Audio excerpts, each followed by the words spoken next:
আসসালামু আলাইকুম, সবাই কেমন আছেন? আশা করছি সবাই ভালো আছেন। তো আমাদের আসলে ৩০ বছরের পর থেকে মেয়েদের বিশেষ করে ৩০ বছরের পর থেকে কিন্তু কোলাজেনের পরিমাণ, তারপরে ক্যালসিয়ামের পরিমাণ এগুলো কমতে থাকে। তো আমরা কিন্তু বিভিন্ন ধরনের কোলাজেন সাপ্লিমেন্ট, তারপরে বায়োটিন সাপ্লিমেন্ট, হাই প্রোটিনের যে সাপ্লিমেন্টগুলো খেয়ে থাকি।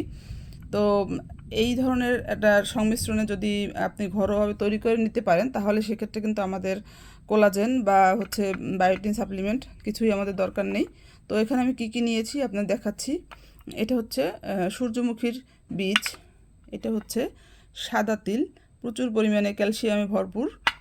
আর এই যে এটা হচ্ছে আখরোট বা ওয়ালনাট, এটা হচ্ছে মিষ্টি কুমড়ার বীজ, এটা হচ্ছে চিয়া সিড, এটা হচ্ছে ফ্লাক্স সিড বা তিসি, এখানে হচ্ছে মেথি, আর এখানে হচ্ছে আমি নিয়েছি কয়েকটা লবঙ্গ আর কালো গোলমরিচের কালো গোলমরিচ, আর এখানে হচ্ছে নিয়েছি কাঠবাদাম। তো আপনারা চাইলে এর সাথে চীনা বাদামও নিতে পারেন। চুলে একটা ফ্রাই প্যান বসিয়ে দিয়েছি, এখন হচ্ছে আমি একে একে এগুলোকে একটু ড্রাই রোস্ট করে নিব, যাতে করে এর ভিতরে যে ময়েশ্চার সেই ময়েশ্চারটা না থাকে, তাহলে কিন্তু খুব দ্রুত নষ্ট হয়ে যাবে। তো একটু হালকা আমি একদম কম আছে এটাকে ড্রাইভাবে একটু রোস্ট করে নিব আর কি। ভিতরে ময়েশ্চারটা থাকলে খুব দ্রুত নষ্ট হয়ে যাবে। চুলের আঁচটা কিন্তু একদমই লো হিটে থাকবে। তো এটাকে আসলে মূল উদ্দেশ্য হচ্ছে এর ভিতরে যে ময়েশ্চারটা এটা যাতে না থাকে। আর বেশি যদি চুলার আঁচটা থাকে সেক্ষেত্রে কিন্তু এই জিনিসগুলো ভিটামিনসগুলো নষ্ট হয়ে যাবে আর এটা পুড়েও যাবে। তো সেক্ষেত্রে হচ্ছে একদম লো আছে এটাকে মুচমুচে করে নিতে হবে, আর হচ্ছে যাতে ভালোভাবে রোস্ট হয় সেটা খেয়াল রাখতে হবে। এগুলো এখন নামিয়ে নিব।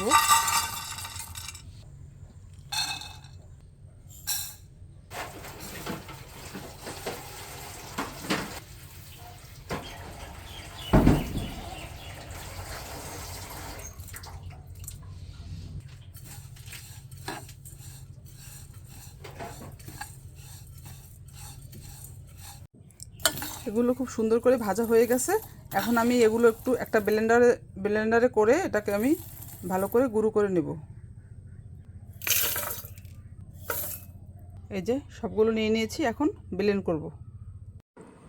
এই যে তৈরি হয়ে গেল আমার কোলাজেন পাউডার বা biotin powder, high protein powder, আপনারা যেটাই বলেন।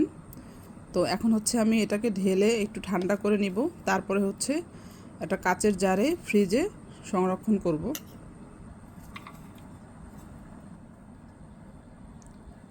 ভালো করে ঠান্ডা করে তারপরে হচ্ছে আমি এটা কাচের কন্টেনারে করে ফ্রিজের যে নর্মাল চেম্বার, নর্মালে রাখলেই হবে। তো নর্মাল রাখলে জিনিসটা যত একটু দেরি হলেও বেশি দিন ভালো থাকবে আর কি। আমি এখন আগে হচ্ছে একটু ঠান্ডা করে নিব, যেহেতু ব্লেন্ড করে নিয়েছি, একটু গরম আছে। আর দেখেন এটা দিয়ে কিন্তু একটু তেলের মতো আসছে, কারণ এটার ভিতরে অনেক তেলের উপাদানও আছে আর কি।